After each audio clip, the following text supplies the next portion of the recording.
Lucas 18:8. Al final de este pasaje dice, pero cuando venga el Hijo del Hombre, ¿hallará fe en la tierra? Pero cuando venga el Hijo del Hombre, está hablando de la segunda venida, ¿hallará fe en la tierra? La pregunta es retórica y la respuesta se esperaría es que no. La fe, esa fe que hemos estado explicando, confianza de corazón en Jesús, no va a ser muy abundante en la tierra en la segunda venida. La mayoría de la humanidad no la va a tener, ni las religiones, aunque esté lleno de seminarios teológicos y de universidades evangélicas y católicas. Porque ya dijimos que la fe no es un conocimiento intelectual, información, sino la fe es una confianza que se deposita en una persona. Lo que vamos a ver ahorita es que tú tienes que tener mucho cuidado de conservar, de cuidar tus niveles de fe. O sea, de no dejar que haya cosas que minen o disminuyan esa confianza. Que no vayan a haber en tu mente pensamientos, dudas acerca del carácter de Dios. Dudas de doctrina, todas las tenemos. Dudas de cómo hacer una cosa mejor o si no hacerla, pues todas las vamos a tener siempre. Siempre que tengamos que tomar decisiones. Pero desconfianza del carácter de Dios, de sus promesas, de su amor, de su favor, de lo que hizo por nosotros en la cruz y de todo eso, ni siquiera pasar por la cabeza. Tenemos que cuidar esto, especialmente en los tiempos en que estamos nosotros viviendo. Es una época de mucha incredulidad y nosotros vivimos en un ambiente de incredulidad. La atmósfera que respiramos, las ciudades en donde estamos, todo te grita, te invita a no confiar, a volverte una persona maliciosa, llena de dudas, recelosa, desconfiada de todos y de Dios también. Por ejemplo, este mundo engañoso ha aumentado sus niveles de maldad. ¿A qué te invita el pecado? Pues a no creer. El pecado, con sus apelaciones a satisfacerlo, a la vanidad, etcétera, te invita a mejor satisfacer eso y dejar los caminos de la fe, a no querer confiar en Dios, a no quererte imaginar que existe un infierno o que hay un Dios que te ama y que te va a usar, etcétera. El diablo es el maestro especialista en engañar y en infundir desconfianza en el carácter de Dios. Ya lo estudiamos en el huerto, en la tentación. Empezó a meterle ideas a Eva contra la bondad de Dios. Eva, con que Dios os ha dicho, no comáis de todo árbol del huerto. Como que no todo árbol, nada más le prohibieron de uno. No, no es cierto, Eva. Dios te dijo que morirás, no morirás. O sea, Dios es mentiroso. Es lo que le está diciendo. No, Eva, lo que pasa es que Dios te quiere impedir que tú te vuelvas un Dios también, igual que Dios. Por eso no quiere que te comas ese árbol. No, Dios sabe, no vas a morir, vas a ser igual que Dios cuando tú te lo comas. O sea, Dios no quiere que participes de esa bendición. O sea, Dios es un Dios malo, ¿no? Dios es un Dios en que no debes de confiar. Tiene malas intenciones para contigo. Eso es lo que el diablo le dijo. Ahí están los dardos. Ella recibe todo eso y después ya sabemos cuál fue la consecuencia. Acuérdate que el diablo es el calumniador, el mentiroso por excelencia y va a difamar a Dios. Entonces, el diablo está teniendo mucha actividad en los últimos tiempos. Que no confíes, que no creas. El mundo, o sea, lo que es este mundo material, junto con la sociedad en que vivimos, nos invita a no buscar a Dios porque se burla de lo divino, porque nos da muy mal ejemplo. Hay muchos libros de ateísmo que están ahorita diseñados para atacar la confianza en la Biblia, en la existencia de Dios, criticar que si Dios existe, que por qué pasan sufrimientos. que si Dios existe, ¿por qué permite esto? Hay libros, hay volúmenes enteros, bibliotecas, cuestionamientos a la Biblia, las dificultades, los problemas, le prestas a alguien, no sé, lo que todo el mundo ha vivido, te traiciona, la gente se vuelve recelosa, se vuelve desconfiada, con malicias. ¿Qué quiere sacar este de mí? O sea, ya no quiere abrirse, ya no quiere confiar, no va a ser que me pasa. Y luego gente puede llegar a pensar que Dios es así. Qué terrible, pero así tratan de relacionarse con Dios con las mismas malicias con que se relacionan con las personas de allá afuera. Mucho cuidado, Dios es muy distinto a todos. Dios es Dios. Las sectas y religiones, ¿qué hacen? Pues te gritan que nada es cierto, que todo es pura hipocresía. Eso es lo que gritan, fábricas de ateos. La secta de acá, llena de gente, etcétera, etcétera. De pronto todo el mundo cae en pecado ahí desde los líderes para abajo y se destruye y todos decían que ahí estaba Dios y ya no está. ¿Qué mensaje, qué bombardeo de información estamos recibiendo? No creas, no confíes ya, no vale la pena ni siquiera confiar en nadie ni en Dios, etcétera, etcétera. Es continuo.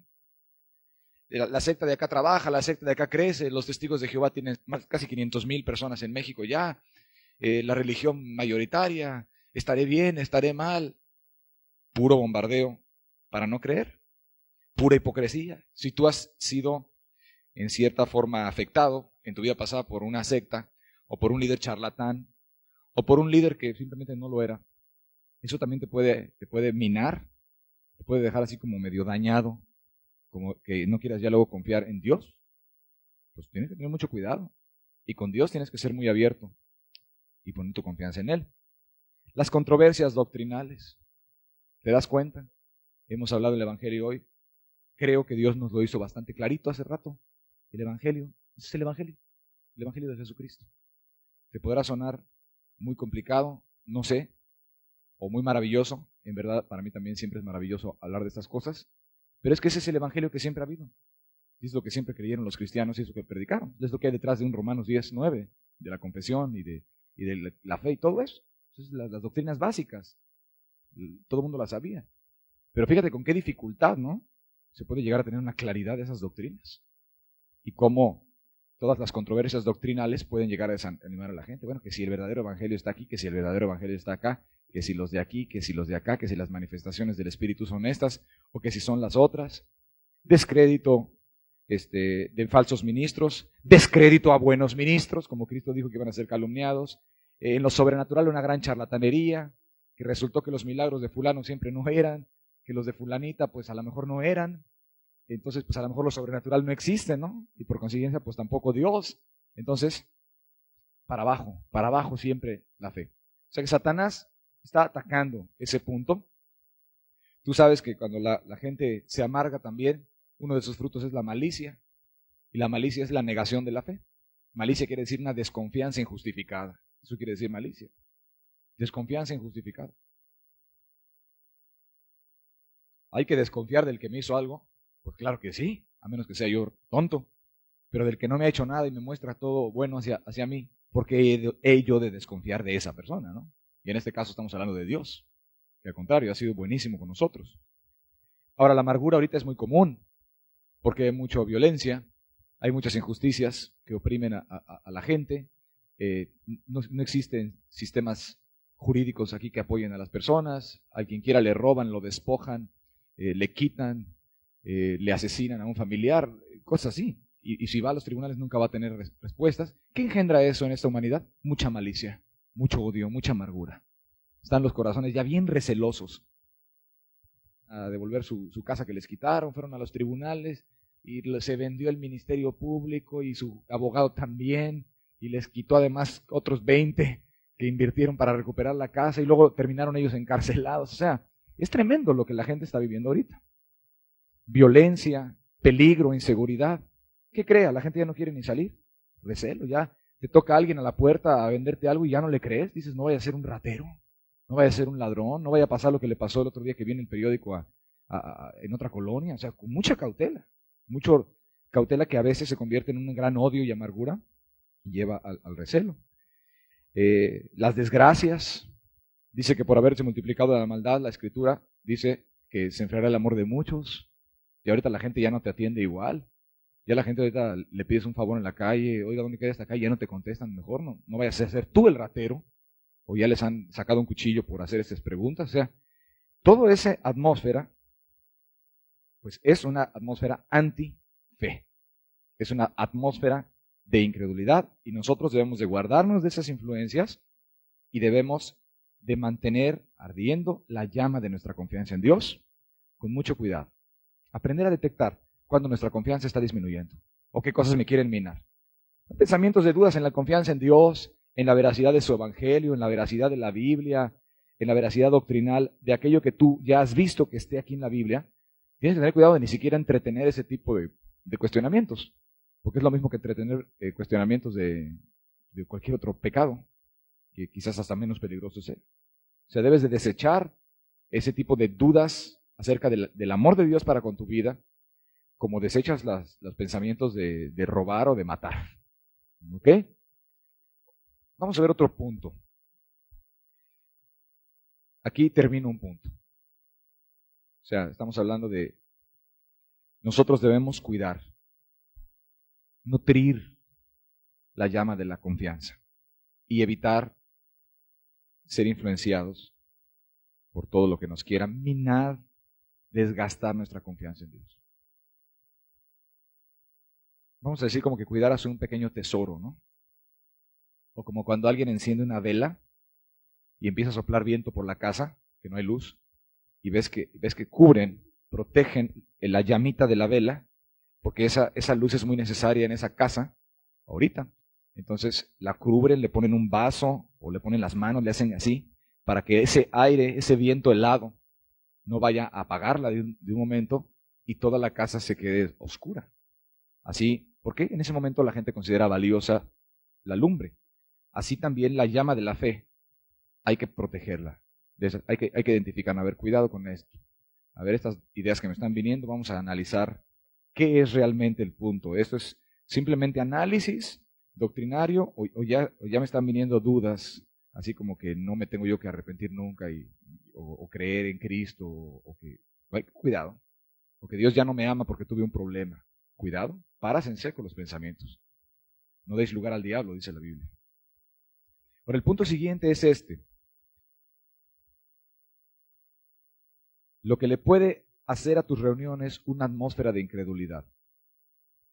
Hermanos, la iglesia son ustedes. O sea, somos la gente. O sea, la iglesia no son los pastores. La iglesia eres tú. Tú haces a la iglesia. Tú eres la iglesia, pues. Cada uno juntos. En tu iglesia, a donde te congregas, en cualquier parte de donde hayas venido, tú eres en gran parte responsable por el tipo de atmósfera que haya en las reuniones. O sea, tú aportas, tú o recoges o desparramas. Una de las dos, ¿no? O sea, no eres neutral. Ya cuando hay discípulos, ya cuando hay gente que una vez creyó y confió en Jesús inicialmente, mucho de lo que vayan a recibir esas reuniones va a depender de los discípulos mismos. Como decíamos hace rato, conforme a la medida de su confianza, expectativa que tengan en Dios, será que esté manifestándose el Espíritu Santo y haciendo maravillas en medio de ustedes. Y me refiero a maravillas en todo el amplio sentido de la palabra, no nada más hablando de un milagro, de una sanidad, porque también maravillas son las otras y a veces más grandes, las de santidad, las de revelación, las de milagros de amor. O sea, va a depender, escucha, no siempre de tu pastor solo tiene una parte que jugar, depende de ustedes.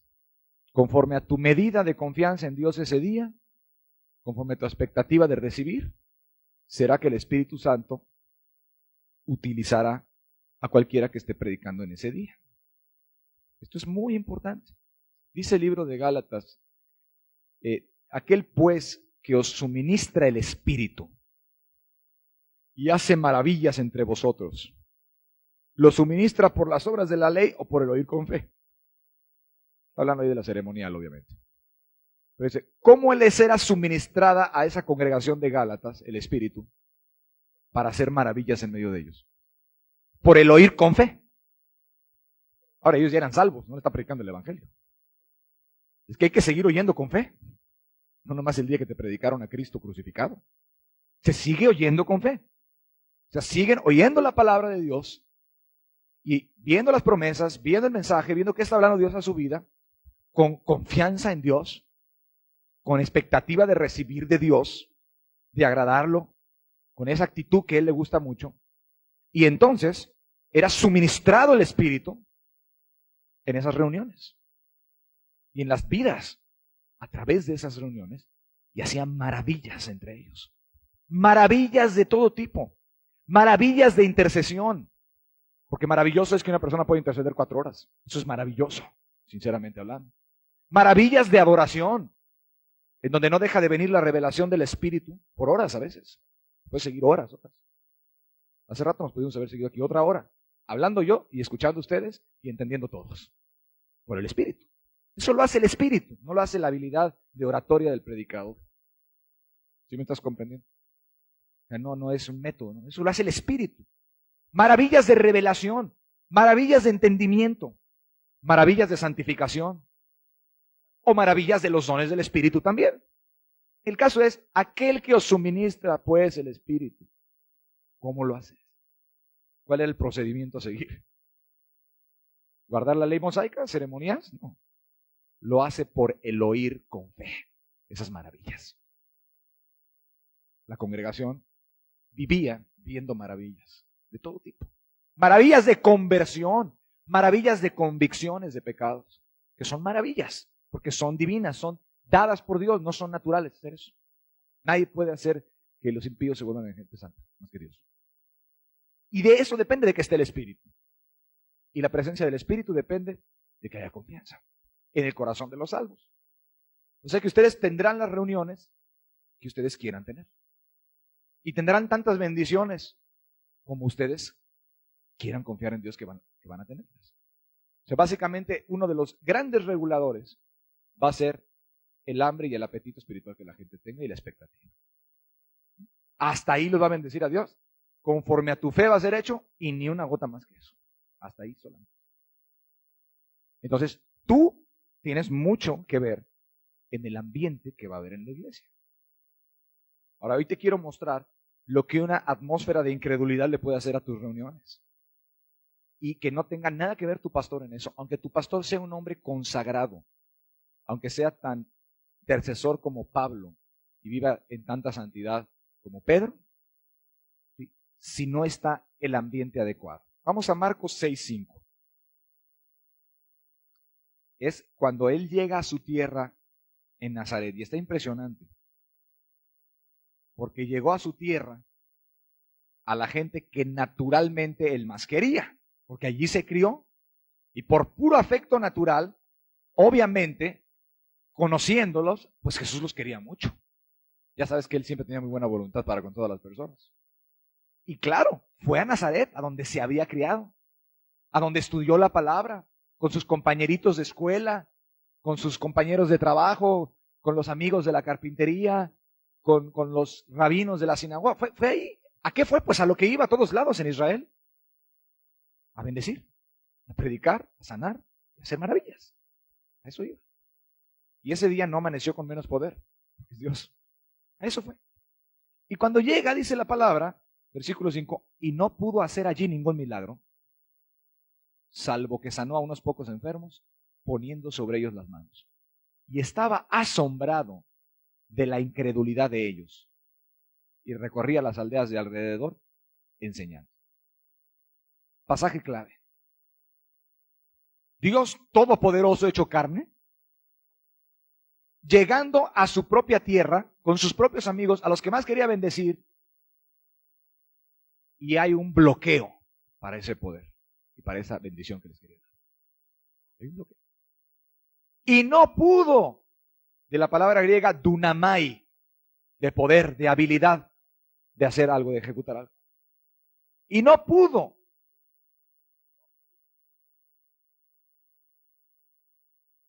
Dadas las condiciones, no podía. Eran insultantes para él. Eran deshonrosas para él. no estaba la condición que él mismo había puesto, que tenía que haber una confianza. Y Dios hecho carne, queriendo, y a eso fue, pues, ¿para qué viajó allá? Para bendecirlos. Hubo un bloqueo, no pudo hacer ningún milagro. Y otro pasaje paralelo nos completa el cuadro y dice, a causa de la incredulidad de ellos. No hubo bendición, no hubo maravillas ese día. A nivel grupal, no bendijo esa ciudad. No pasó nada. Entró y salió. Por ahí unas personas tuvieron una bendicioncita, en privado, en lo personal, y se fue. Ahora vamos a cambiar rápidamente, márcale ahí Marcos 6, ahorita regresamos y vamos aquí a Marcos 6, 53. En el mismo capítulo. Minada la travesía, vinieron a tierra de Genezaret y arribaron a la orilla, y saliendo ellos de la barca, enseguida la gente le conoció. Y recorriendo toda la tierra de alrededor, comenzaron a traer de todas partes enfermos en lechos a donde oían que estaba.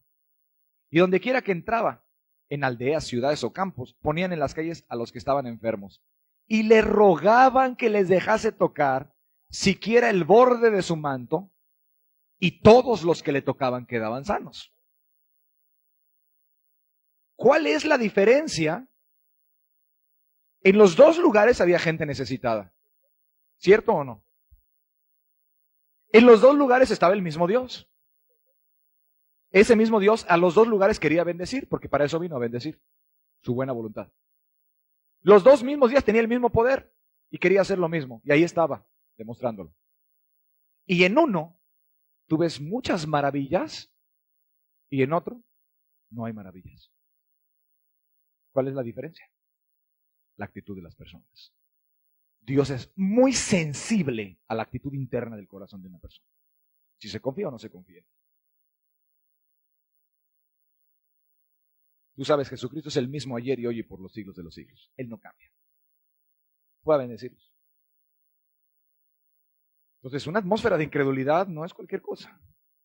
Una atmósfera de incredulidad, actitudes en los discípulos, es todavía más grave que en los impíos.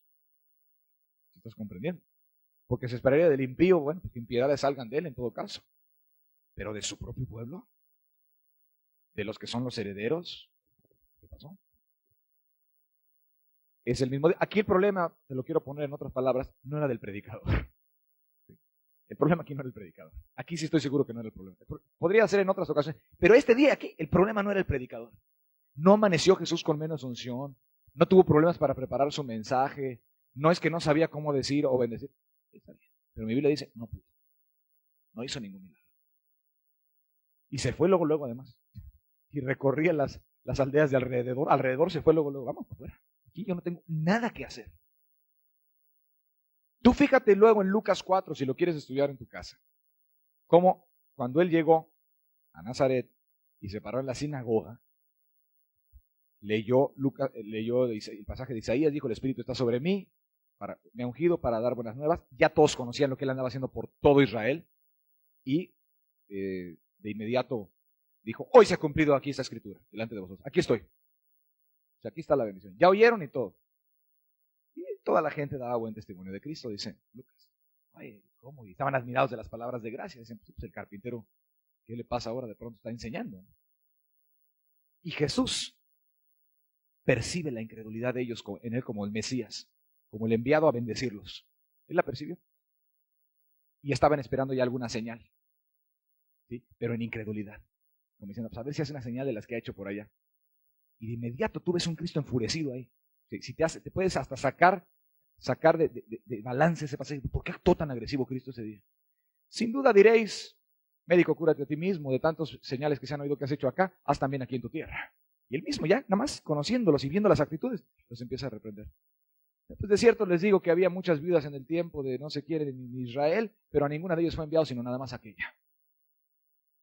Y se empezó a reprenderlos durísimo.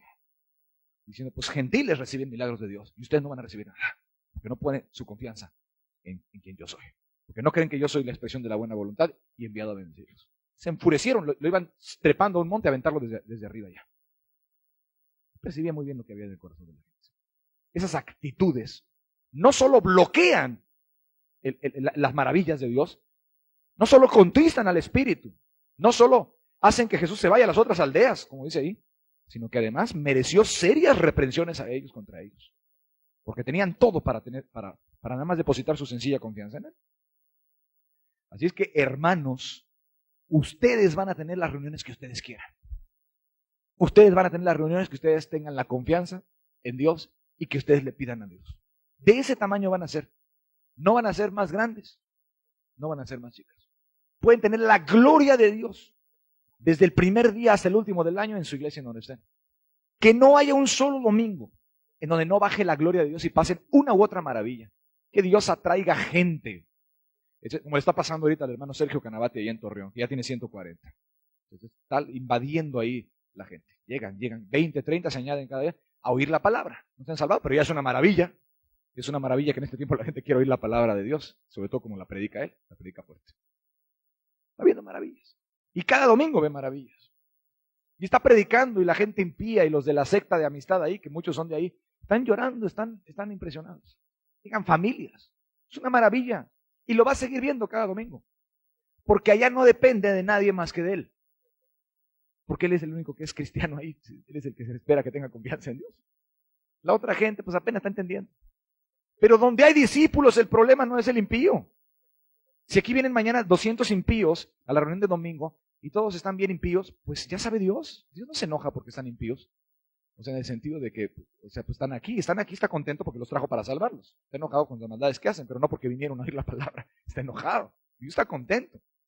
Pero pueden haber luego las mentiras y los pretextos. No, bueno, es que hoy había mucho impío y una atmósfera de opresión. Una atmósfera de opresión era de parte tuya. Era una atmósfera de incredulidad donde Dios no se gozaba de estar ahí en medio para hacer maravillas en los mismos impíos. Desde 200 impíos, Dios está bien contento, pues para eso los trajo. Para que oigan y se arrepientan y se salven. Ya los trajo Él. No se va a enojar Dios porque vinieron los impíos a oír la palabra. No, Él se pone contento. Él fue el que los indujo, los llamó a que vengan a oír. Pero si los discípulos están apáticos, están distraídos, no están expectantes de que Dios toque, tienen en el corazón, pues yo ya sé ese mensaje, pues ya lo oí, pues ¿para qué vienes? Ve y predícaselos a otros y abre un grupo todo el domingo. ¿No? Si ya te lo sabes, eso haz.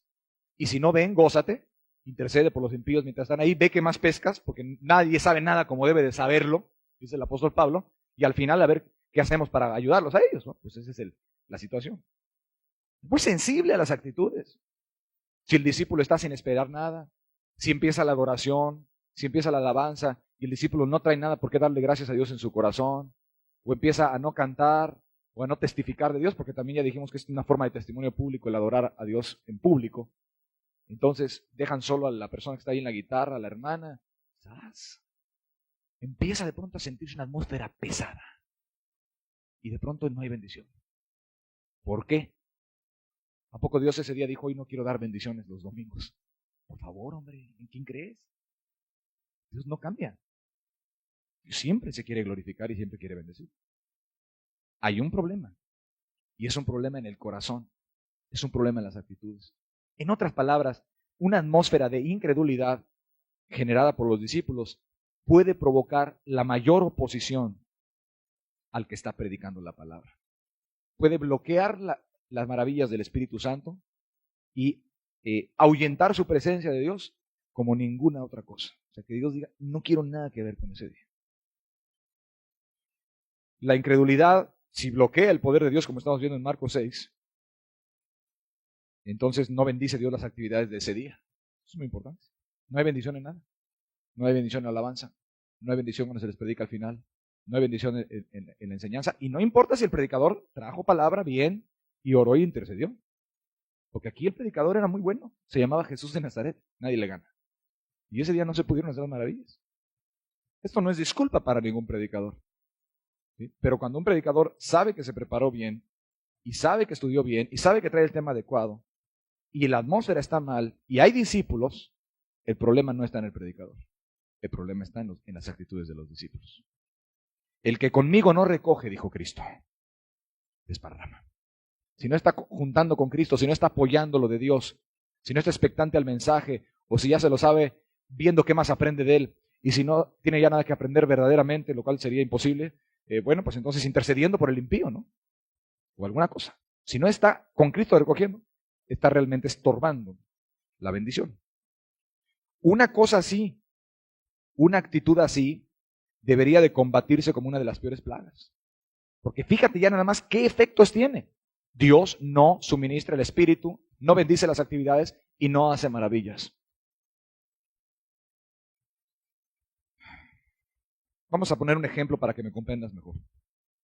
Imagínate que hoy en la tarde, el 50% de ustedes, la mitad de este grupo, le diera por irse a emborrachar a las cantinas que hay por aquí en Cancún. Y que se tiraran una noche de borrachera y de desenfreno y de pleitos, una juerga, como dicen los impíos. Total. Y que mañana tuviéramos clase y que la mitad de ustedes que se fue, llegáramos todos, incluida la mitad que se fue de parranda, y llegar aquí y estuviera en un estado de no arrepentimiento. O sea, que estuviera habiendo hecho todas esas cosas. ¿Qué atmósfera se respiraría? ¿Cómo se sentiría el ambiente espiritualmente hablando? Pesadísimo. Las mentes estarían distraídas, por lo menos de la mitad, ¿no? Evadidas, condenadas, acusadas, confundidas, incómodas, sin atención, sin apetito por las cosas espirituales. El espíritu estaría ofendido porque se cometió gran pecado, ¿no? No daría su bendición en semejante situación, viendo a la gente que cometió semejantes abominaciones y ni siquiera se arrepintió. Sería una atmósfera horrible. No esperaríamos que Dios nos bendijera en nada, sino más bien que sacara fuera el anatema, ¿no? ¿Sí? Porque la gente o se fuera o se arrepintiera, una de las dos, y se reconciliara con Dios antes de participar de reuniones de estudio en discípulos. Tú sabes que no habría bendición.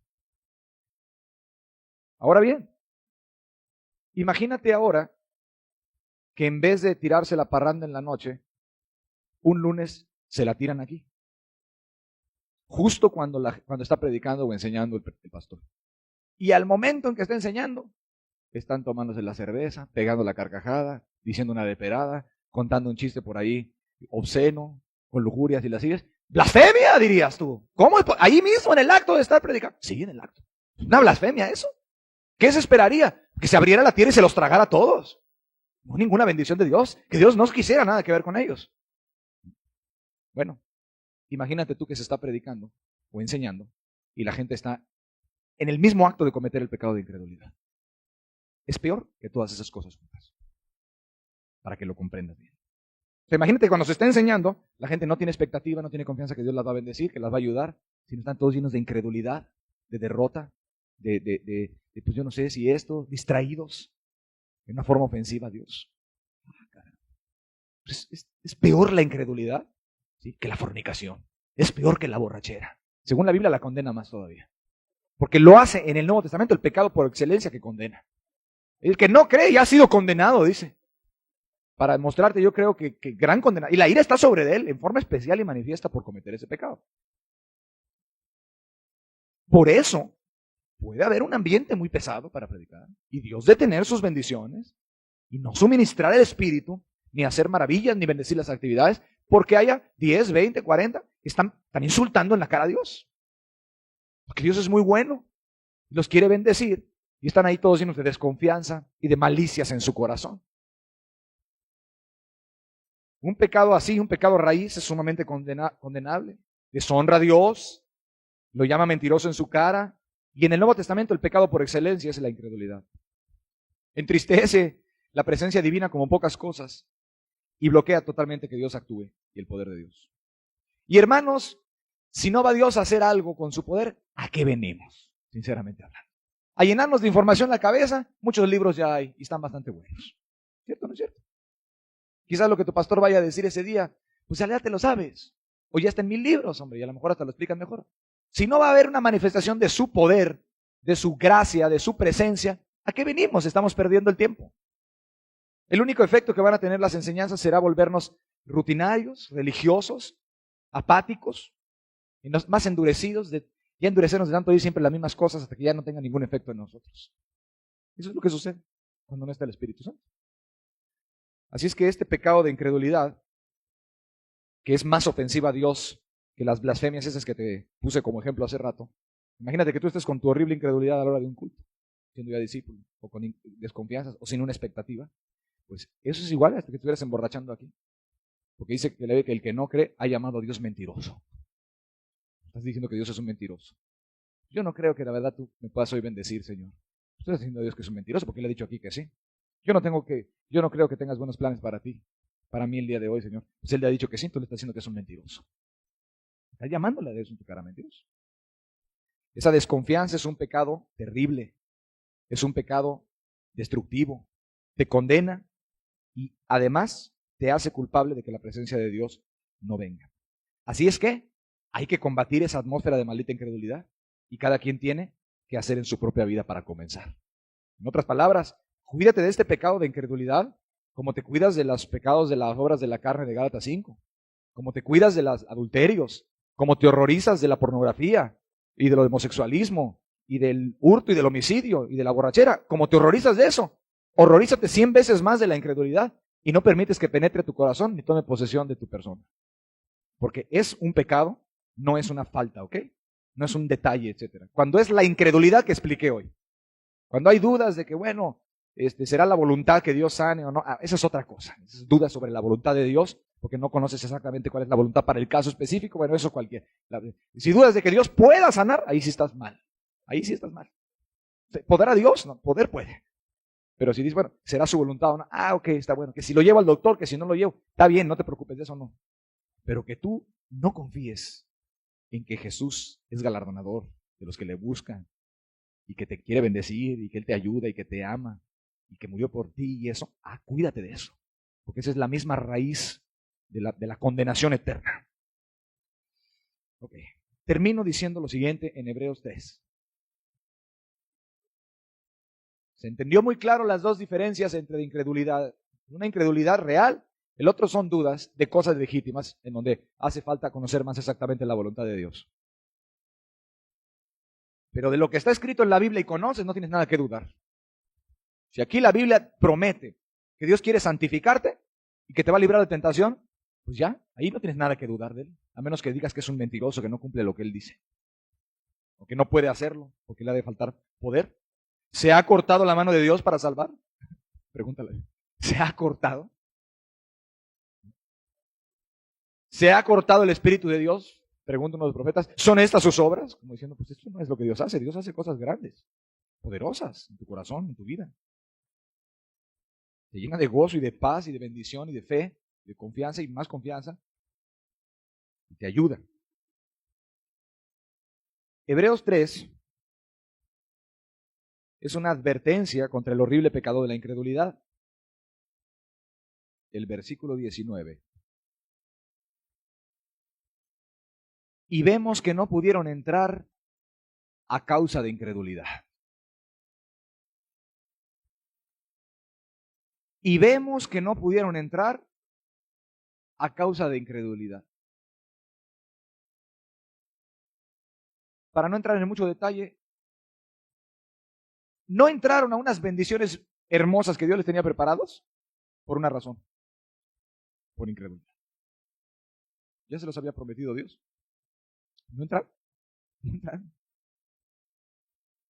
Y después, aquí mismo, en el 4, versículo 2 dice, pero no les aprovechó el oír la palabra por no ir acompañada de fe en los que la oyeron. O sea que el oír la palabra o el oír enseñanzas o el tener estudios de la Biblia, si no va acompañado de parte tuya, que eres el receptor, de una confianza, no te aprovecha. No te sirve de nada. De nada te sirve.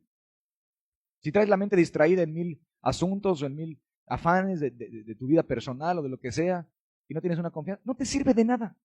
Por un oído te entra y por otro te sale.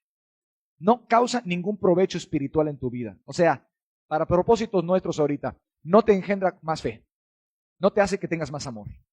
No te da más sabiduría para predicar. No hace que tengas más misericordia. No te vuelve más humilde. No te hace un mejor intercesor. No te aprovecha para nada. Para nada te sirve. Entras y sales. Y puedes tomar 600 días seguidos de enseñanzas. Y si no va acompañada de fe en los que la oyeron, no te aprovecha. No te sirve absolutamente para nada. No sirve. Así les pasó a los israelitas del desierto. Oyeron la buena nueva. Dios les iba a dar unas bendiciones. Y se las iba a estar dando diario y se las iba a dar también en la tierra prometida y todas las bendiciones les iba a dar. Y ellos oyeron eso y lo oían cada mes y cada semana y se los repetían y les hablaban de eso. Y ellos decían sí. Y se lo aprendieron también. Pero realmente no les aprovechó de nada al final. Vivieron vidas muy miserables y hasta se perdieron. Y no entraron. No entraron a causa de su incredulidad. A Dios le molestó mucho esa incredulidad. Porque Dios ya les había dado muchas pruebas de su amor y de su buena voluntad, sacándolos de Egipto con mano fuerte, abriéndoles en el desierto manantiales de agua, haciéndoles llover panes desde el cielo, librándolos de enemigos y de ejércitos más entrenados y poderosos que ellos, poniéndoles una nube y una señal de la columna de fuego, y muchas cosas les mostró, les estuvo mostrando. Milagro y milagro y señales. Los libraba, clamaban y les libraba. Ahí estaba. Las pruebas ahí estaban. Dios en su buena voluntad, ahí estaba. ¿Qué les pedía? Créeme. Confía en mí, hombre. Es todo. Por favor, deposítame tu confianza. ¿Qué no la merezco o qué? En mí más que nadie. No quisieron confiar. No les aprovechó ni entraron. De nada les sirvió todo lo que escucharon. Fíjate cómo dice aquí Hebreos 3 y cómo se enciende la ira de Dios contra los que no quieren confiar. Hebreos 3, versículo 9. Donde me tentaron vuestros padres, me probaron y vieron mis obras 40 años. 40 años les estuvo mostrando su buena voluntad. 40 años gritándoles te quiero. Cuando salía el agua, cuando caía el pan, cuando los libraba de las serpientes, grita, te quiero, te voy a ayudar, tengo buenos planes para ti, no seas malicioso. 40 años las vieron. A causa de lo cual me disgusté contra esa generación. Y dije, siempre andan vagando en su corazón y no han conocido mis caminos. Ahí está la clave. No han conocido mis caminos. ¿Cuáles son los caminos de Dios? Muy buenos, muy compasivos, muy misericordiosos. Los quería bendecir, los quería ayudar de veras. Tenía muy buenos planes para con ellos, pero siempre andaban vagando en su corazón. Una semana tenían mucha fe, a la otra ya no tenían fe. Un día estaban muy contentos cuando había una bendición de Dios especialmente. Al otro día, en una depresión. Siempre andan vagando en su corazón.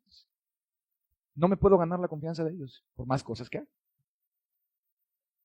Llegaba el momento ahí del Mar Rojo, bueno, una fiesta hubo ahí cuando se abrió eso.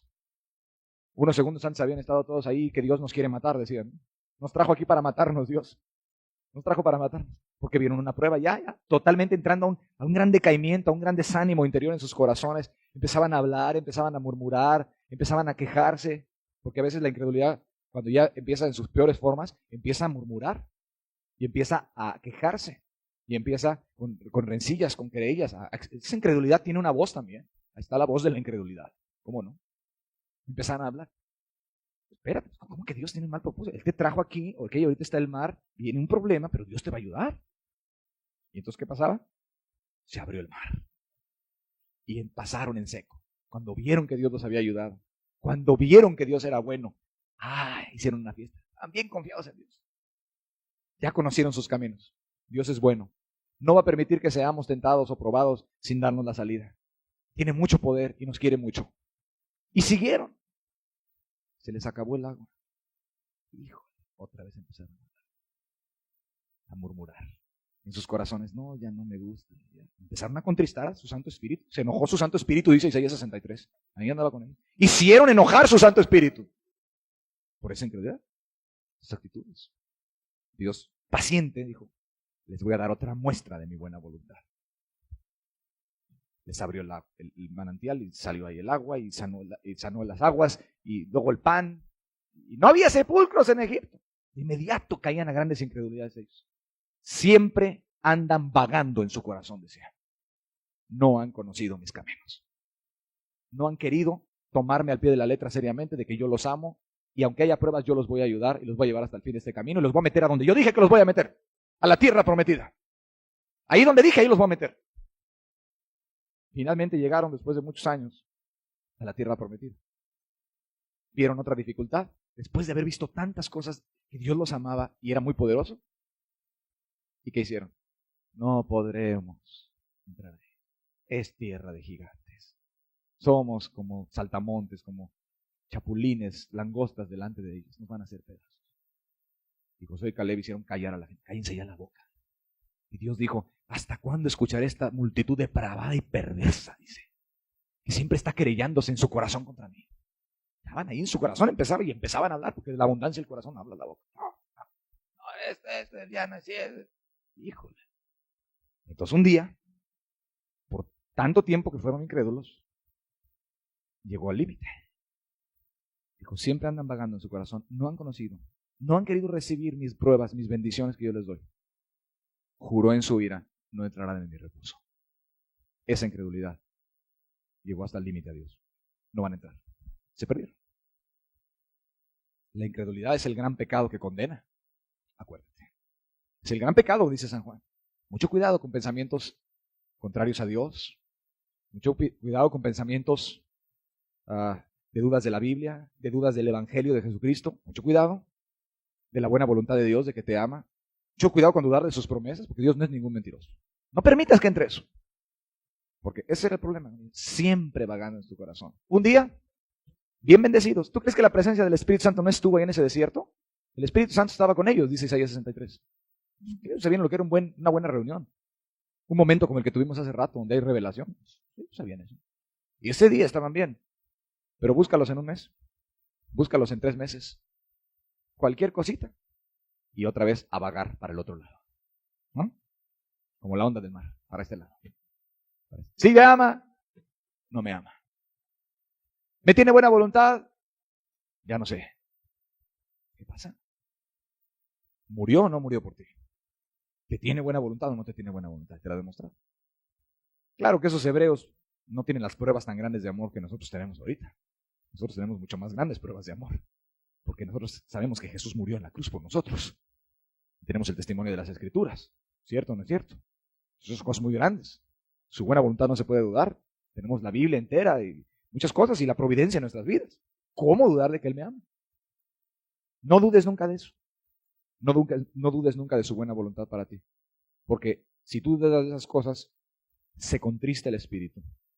Incurres en pecado grave y de ahí olvídate, porque vienen grandes tinieblas. Una vez ya estando en la incredulidad, ya la conciencia te empieza a acusar mucho. Ya luego te anda acusando de cosas que ya ni sabes si son verdaderas o no son. Te andas condenando de lo que no es pecado. O sea, ya una vez en la incredulidad la conciencia, ya se desbarata todo el ajuste del alma del ser humano. Ya por un lado el demonio y por otro el diablo, hablándote. Ya no, empiezas a entrar en grandes tinieblas, se te apaga la lámpara, acuérdate de la velita que acabamos de decir hace rato, se te apaga, se te cayó el escudo de la fe, te clavan todos los dardos. Al rato te andas arrepintiendo de lo que no es pecado. ¿Sí? De lo que no es pecado. Y de lo que es pecado no te arrepientes. ¿No será pecado que puse el vaso más acá y quizás tropecé a mi hermano? Así, un mes. O sea, viene todas unas tinieblas a la mente. Y no te arrepientes de la terrible incredulidad de dudar del amor de tu Jesucristo y de que Él te podía ayudar en cualquier momento. Y si de veras pecaste, caramba, abogado tenemos para con el Padre. Abogado. Había que ir a confiar otra vez en Él. Y al rato ya quieres justificarte por las obras. Bueno, ya mañana sí ya voy a empezar a orar, etcétera, etcétera. Pero ya te empiezas a orar y ya no hay gracia. Y está todo seco y entonces te sientes peor. Entonces a lo mejor te imaginas otra cosa. A lo mejor yo ya nunca fui salva. Así empieza. Te olvida, te hace pedazos. Y ya sin fe, en incredulidades, sí, claro, dirás, no, sí, la doctrina verdadera y todo eso, pero ya sin confianza, pues, en tu corazón. Pues de ahí vienen las tentaciones. Ya no vences al mundo, sino eres vencido por él. Los atractivos de otro tipo de pecados, ¿verdad? Los pecados escandalosos, los pecados de la carne, están a la mano. Están a la mano. Te sientes frustrado, te sientes desanimado, no hay gozo, paz en tu corazón, porque el Espíritu Santo está molesto. Y entonces tu vida se empieza a convertir en una pesadilla religiosa, en esclavitudes, etc. No entiendes lo espiritual, no agarras la carga, no te quebrantas, te sientes condenado porque no te quebrantaste, Porque dice que todo el mundo estaba quebrantado. Qué raro, ¿verdad? Que cuando todo el mundo esté quebrantado tú no te quebrantes. Pues sí sería raro, ¿no? A menos que de veras estés en un estado de agotamiento tal que pues ya de plano no percibías nada ese día porque estabas muy desvelado. Pero si todo el mundo está quebrantado y tú no, pues está raro, ¿no? Que quizá el Espíritu Santo está mostrando una carga a todos suficientemente fuerte para que los preocupe mucho. O a ti no te interesa. Entonces, te sientes condenado porque no te quebrantaste. Y después te quieres engañar. Bueno, pero es que no cualquiera se debe de quebrantar, etcétera, etcétera. Y ya sabes. Y no, hombre, caes en unas tinieblas, en unos enredos. Y olvídate. Lo mejor es siempre caminar así sencillito, como hoy vimos. Como empezamos a ver hoy. Ese es el camino de la fe. Así como lo vimos. Y de aquí para adelante. Esto todo te lo advierto. ¿Para qué te lo advierto? Para que cuides tu fe. Para que veas que esto no es cosa ligera, no es pecado menudo, no es un mandamiento muy pequeño. Es una de las cosas más importantes que a Dios le interesan y solamente vas a su relación contigo en una confianza sencillita. Y si no, cuidado. Y después de ahí llegas al otro pecado. Y claro, te sientes condenado, andas irritable. Te sientes mal. Porque no te quebrantaste y todos están platicando de las bendiciones de Dios ese día y tú no las tienes. No pudiste entrar. Empieza una gran turbación en tu mente y entre tu propia confusión y el demonio por un lado, te pueden hacer que te pierdas. O sea que cuidado y te tumben el escudo, ¿ok? Cuidado y te tumben el escudo. Porque si te tumban el escudo, te van a clavar los dardos. Una vez a un soldado tumbándole el escudo, es el escudo de la fe, de la confianza en tu Dios y en tu Señor Jesús. Túmbaselo, lo van a hacer pedazos, no tiene con qué protegerse. Lo mismo le clavan lanza que flechas o que le dan con la misma espada. El escudo no era algo que el soldado lo soltaba así nada más. El escudo lo traían bien agarrado con un doble arnés aquí, uno por el codo y otro por aquí, y lo tenía que tener bien firme, que le clavan. Y con eso podía parar los dardos del enemigo y los golpes tremendos que iban a matar, además, no iban a acariciar los espadazos ni las lanzas. Por eso dice, con la armadura de la fe, y te dice el escudo de la fe. La armadura de Dios, perdón, y el escudo de la fe. Con el escudo, cuidado. Tu confianza en Jesús. Pues se ve difícil la situación, pero Dios está en los cielos. Mi Dios está allí. Y yo sé que Él me va a ayudar, porque me lo ha prometido en la Biblia. Aunque ahorita no vea yo cómo me puede ayudar, me va a ayudar. Va a venir la respuesta o el socorro de un lado o de otro. Porque así es mi Dios. Está la tentación que sientes, que ya no la aguantas, que estás a punto de ceder. Mi Dios me ha prometido que no seré tentado más allá de lo que pueda soportar. Me va a dar la salida por un lado o por otro. Voy a resistir. Y confías en la fidelidad de Jesús. Al momento en que te desconfías ahí de Jesús, no, yo creo que esto ya nunca se va a quitar. Va a ser irremediable, voy a caer. Ya, ¡pac! Fuera escudo. Y ahí sí, en la mera tentación donde estabas, en esa misma, te vas a ir a meter. Sobre todo cuando lo digas. Y no porque crea yo en la confesión positiva y menos en la negativa, sino porque de la abundancia del corazón habla la boca. Y porque ciertamente la incredulidad también habla. Especialmente cuando se lo digas a tu compañero, no, pues yo creo que ya no, yo creo que para mí ya no hay esperanza. Yo creo que esta tentación ya es muy miserable mi situación. Dios ya no me va a ayudar. Mayor incredulidad tienes. Y peor porque ahí empiezas a deshonrar más a tu Dios, y ya te prometió eso, y te empieza a ver otro mundo, el mundo de lo espiritual, y empieza la deshonra, y entonces hay de qué acusar más allá, y ay, hermano. En el camino estrechito del corazón, por medio de la confianza en tu Señor Jesús. Bien agarrado tu escudo, porque te lo van a querer tirar. Y a lo mejor ya te lo han tirado varias veces y ya sabes de lo que te estoy platicando. Quizás no te es extraño ese tipo de... Empieza a caer en esclavitudes religiosas. Y si tú de veras llegaste a cometer un pecado como cosa excepcional en tu vida, no te tardes en correr a Cristo, en confesar, hacer una confesión limpiecita de lo que hiciste, sin andarle quitando peso ni nada, porque peor vas para abajo. Señor, yo hice esto, pasó esto con mi vida, soy esto, hice esto y no debía haberlo hecho. Un Pedro que negó a Jesús pero confesó y lloró amargamente. Esto pasó. Y una vez confesado, a volver a depositar confianza en el crucificado, por favor. En el que murió por ti, que es el único pago de la deuda. No te justifica Dios por medio de ninguna otra cosa más que por la confianza. Gracias a Jesús por su vida. Y ahí viene el perdón, otra vez, viene recepción del Espíritu, empieza a haber una bendición. Y otra vez, y así, y entonces así, cuídate. Cuidado, porque te van a querer sacar del camino. No. La incredulidad no es un detalle, No es un problema es que tiene muchos problemas de incredulidad. Habrá que ver qué se dice detrás de esas palabras. Si son dudas de cuestiones que no tienen mucha importancia, bueno. Pero si son dudas sobre el carácter de Dios para contigo, de su fidelidad, de su amor, o de lo que hizo en la cruz, o de lo que Él promete claramente escrito, ese no es un detalle. Ese no es un problema que tiene la hermana o el hermano. Esa persona está practicando el abominable pecado de la incredulidad y se está bloqueando a sí mismo las bendiciones de Dios para su vida.